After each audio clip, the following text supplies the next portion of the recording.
indexing always wins. I say that because index is delivering the market return, and all those investors out there are by definition getting the market return themselves, less cost. So if statistics don't capture that index advantage, it will be corrected in the next year or the next year. And by the way, if you look at even the last 15 years, counting those last 2 years, the index has outperformed about 75% of all active managers. That was legendary American investor, Mr. John Bogle, otherwise known as Jack Bogle. He was a business magnate and author of this book, Common Sense Investing. He basically pioneered the strategy of investing in index funds. Basically, what he's saying is that the average investor is better off investing in low-cost index funds. In this video, I will tell you why this strategy will not work in Trinidad stock market. Let's dive in. Hi folks, welcome back to my channel, The Third Bara, where we talk about investing in the Trinidad and Tobago stock market for the sole purpose of financial independence. So, as you can see from my detailed portfolio report, my portfolio is currently at $497,948. My capital gains is currently in the negative with negative $3,581. And the total dividends I've received thus far since I've started investing is $30,090, with my current return showing an annual rate of return of 3.85%. So we started this video speaking about investing in index funds. But what are index funds? Index funds mirror the performance of benchmarks like the S&P 500 in the US stock market or the composite index in the local Trinidad and Tobago stock market by mimicking their makeup. Index funds invest in the same assets using the same weights as the target index, typically stocks or bonds. Index funds provide broad market exposure and diversification across various sector and asset classes. So, in the Trinidad context, if we had a composite index fund, it should mimic the same assets in the same proportions as the Trinidad Composite Index, so that you can mirror the performance of that index. And that essentially is an index fund. Additionally, another key component of an index fund is its low cost in terms of fees, because they're just mimicking an established index. So there's no work by active management.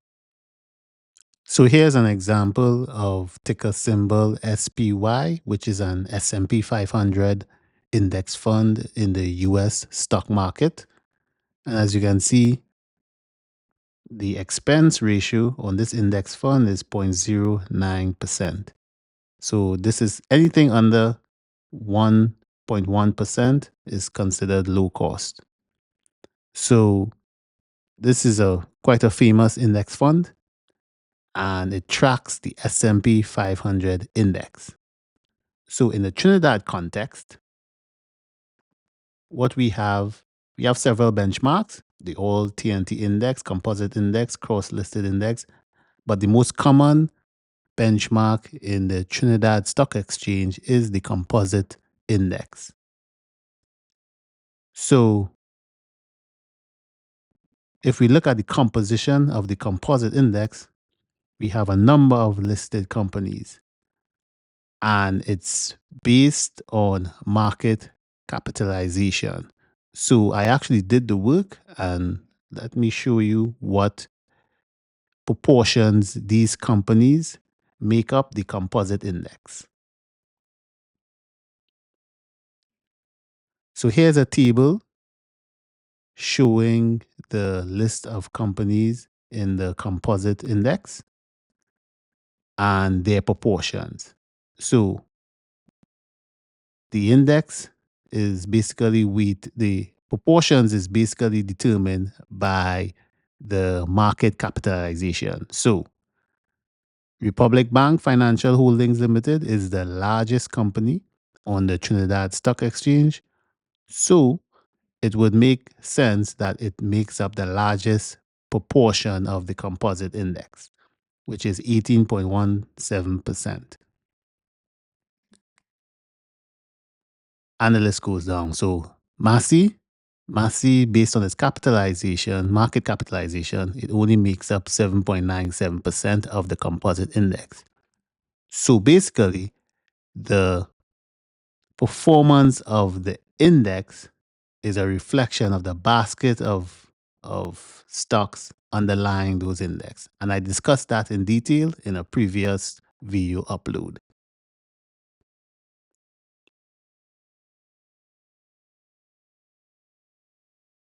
So the question is, do we have an index fund in Trinidad that mimics the composition of the companies and the proportions of the composite index? Let's dive in.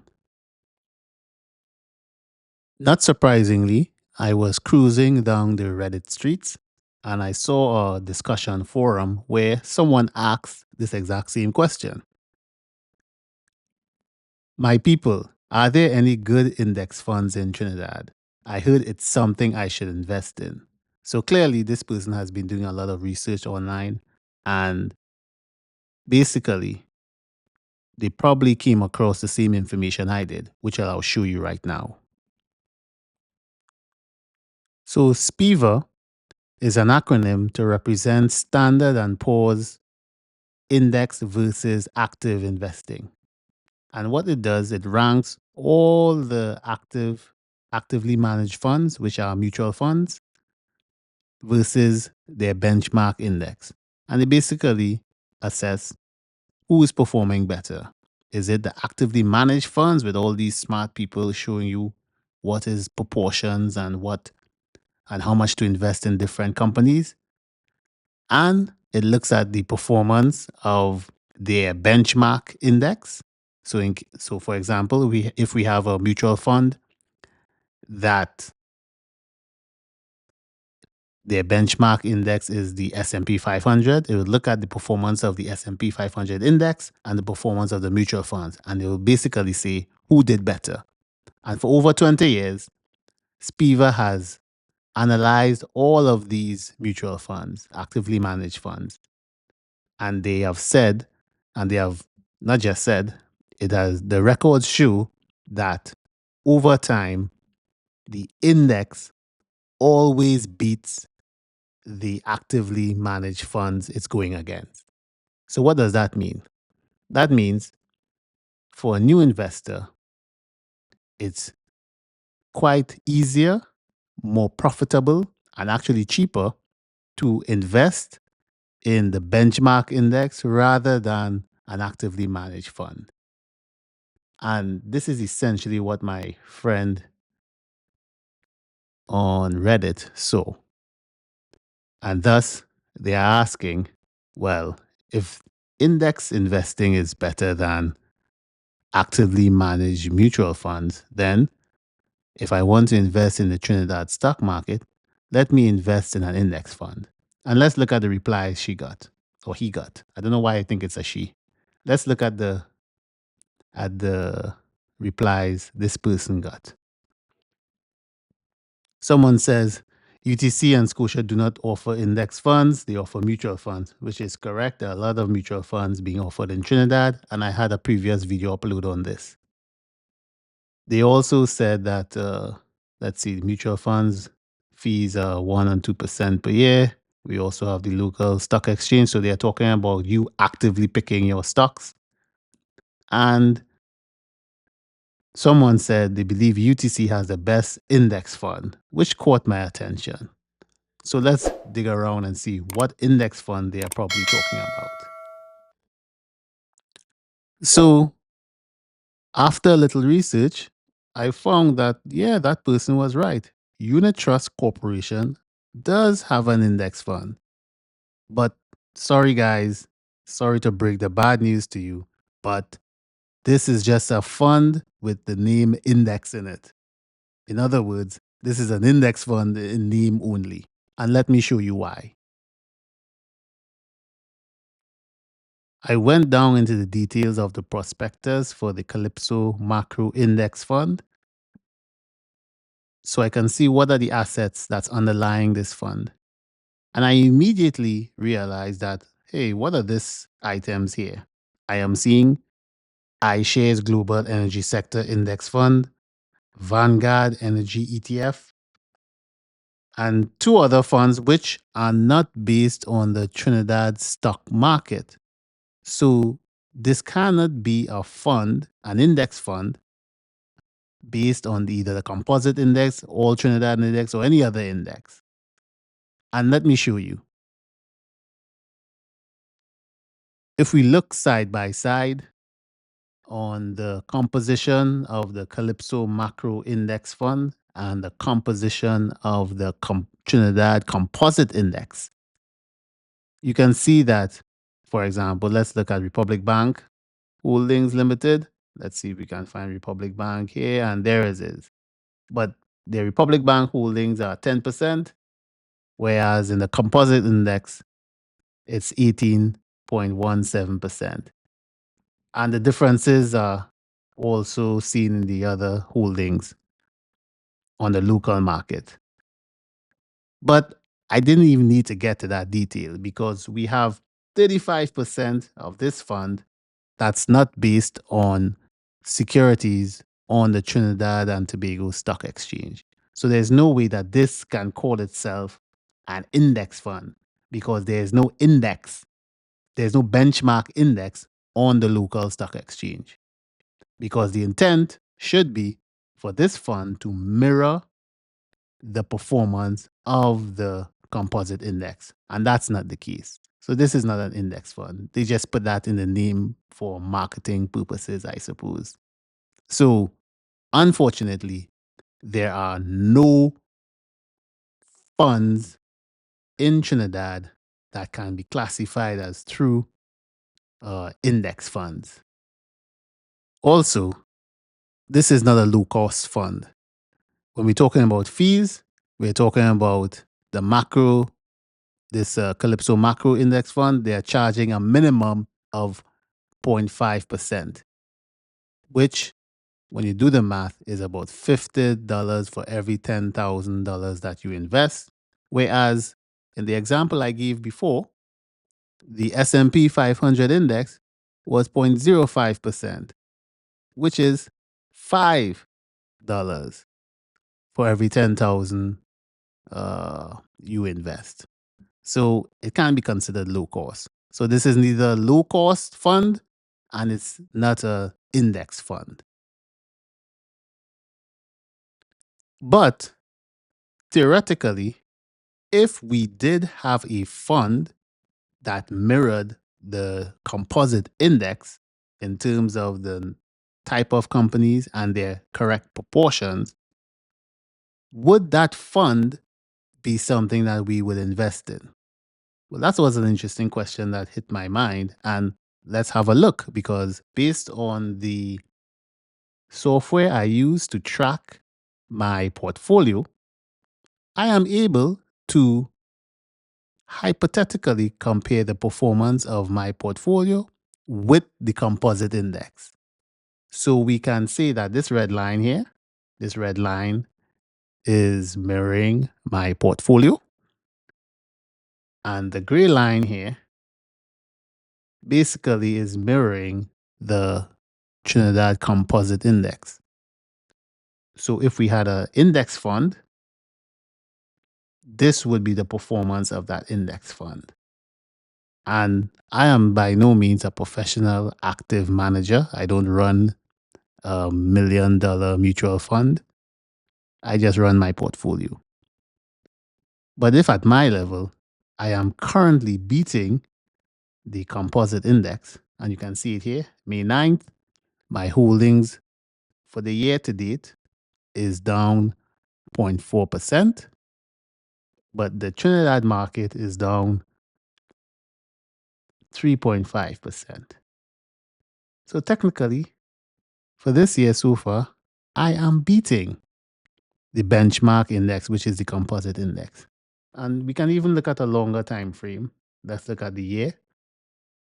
time frame, even if we go back a year and look at the performance, yes, for most of that year, the Trinidad market was doing better than my portfolio. But as I always say, we are in this for the long term. And then look, at today's date currently, I've just managed to pass the performance, to beat the performance of the Trinidad market. It's showing 9.7%, minus 9.7%, whereas the Trinidad market went down lower at 10.6%. So, based on my own experience, I believe that I can choose quality and direct my investment into quality companies that are able to perform better than just following or mirroring the index, the composite index. So, what does that mean? Even if we had an index fund, let's say, hypothetically speaking, a composite index fund in Trinidad, I think I would still continue with my normal strategy of investing in high quality companies that pay a very good dividend. And I think I will outperform that index. What do you think? Put your comments below. So, folks, this is an interesting discussion because for the US stock market, it is far better for you to invest in a low cost index fund and forget about it. But for Trinidad, unfortunately, one, we do not have an index fund. And two, even if we did, perhaps it would be better to actually do the work, read up on research these companies, and invest into high quality companies that you think that will perform better than the overall market. Because our market is small and we have good performing companies and not so good performing companies. But this is an interesting discussion. And over time, let's see how my portfolio performs versus the Trinidad market. And maybe even in the future, they may even develop an index fund based on either the composite index or the all Trinidad index. And let's see. All right. Before we go, I thought it would be interesting to have a look at my portfolio and the proportions of the companies in my portfolio versus the composite index. And you can see it's totally different. Yeah. So therefore, the performance of my portfolio will be far different than the performance of the composite index. Because look at it, we have Massey's leading in terms of the largest bulk of my portfolio. And here we have basically the banks, the largest proportion of the composite index. And my banks, where's my banks? We have CIBC and then we have First Citizens here. So they don't really take up more than, let's say, 18%. So, yeah. So together the banks actually take up 18%. We have manufacturing conglomerates, which takes up the bulk, which is JKC and Massey. So, guys, tell me what you think in the comments below. What do you think? You think an index fund will be an interesting added security and an option to invest in the Trinidad Stock Exchange, or would you stick with investing in individual stocks and building your portfolio? Let me know in the comments. Again, all of this information I'm presenting is not going to be valuable to you if you didn't see my previous uploads on discussing stock market returns, discussing market indices, and of course, most importantly, discussing where do you get money to invest. So please like and subscribe, tell your friends about the channel, and let's share the information. Bye for now.